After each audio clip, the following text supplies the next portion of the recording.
Shalom, welcome to Challenging Torah, a project of the Malibu Jewish Center and Synagogue. We are approaching Shavuot, the time that we celebrate the festival not only of harvest, but of the giving of Torah, Matan Torah, in the wilderness at Sinai. This is the moment we receive the Torah, and it's one thing to have a gift, it's another thing to actually receive that gift.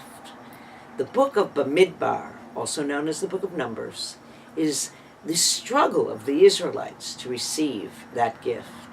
In the words of Aviva Zornberg, the minute they get there, they want to go home. They don't want to receive at all.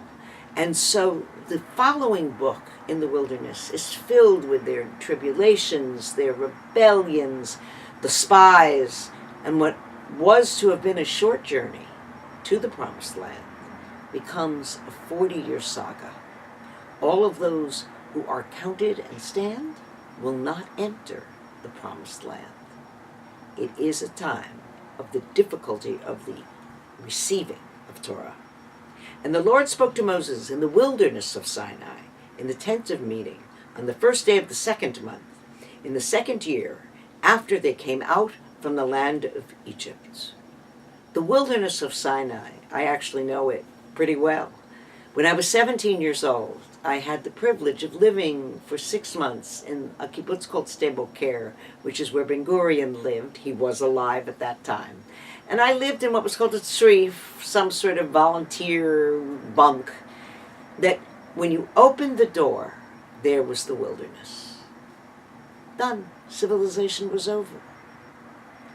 And the howling winds came right up to the door, where we had planted orchards and vineyards and irrigated and got fantastic crops out of the soil. This was Ben-Gurion's project.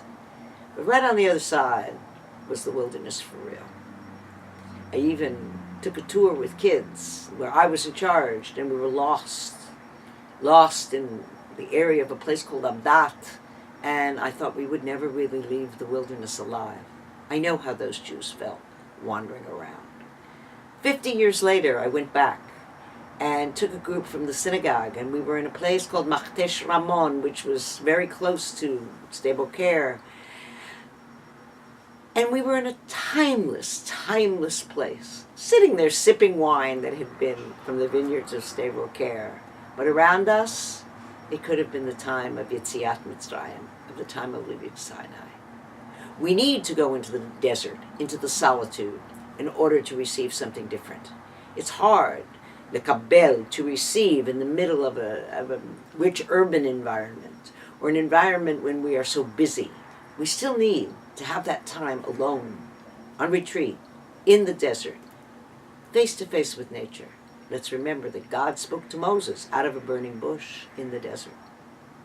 So here we are in the book of Bemidbar, and it's also called the book of Numbers in English because we begin with a census. Take a census of the congregation of the people of Israel, by families, by the houses of their fathers, according to their number of names, every male, by their polls, from 20 years and onward, all who are able to go forth to war in Israel. You and Aaron shall count them by their armies. And with you there shall be a man of every tribe, every one, chief of the house of his fathers. To count. And we always ask, well, only the males got counted? We don't always ask, just those who are rabbis in the 20th and 21st century ask. Who counts, right? But this was a counting of the males in order to go to war. There was 650,000 in this numbering, and that is the same number that will enter the land. But they're different people. The entire generation turns over in this 40 years as people die of plague and God's anger, and they're swallowed up. A series of mishaps that will take away these people who are standing to be counted. Counting. Rashi says God counts all the time because it's like he's counting his beads, his treasures, opens his treasure box. We in life want to know, do we count? Do our lives count? So counting is very, very important. We leave Egypt as a community, but each person is counted, right? Every man, it continues, of the people of Israel shall camp by his own standard, when the ensign of his father's house, a flag, far from the tent of meeting they shall camp.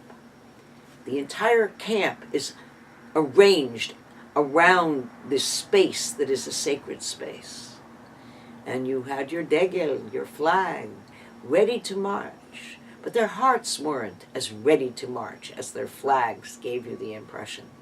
Maybe it's never easy to go off to war and face the unknown, to face a desert filled with winds and scorpions. Much later, the book of Hosea will recount the tale where God says, I will take you back. After you have blown it 100 ways, I will take you back because you followed me in your youth into the desert.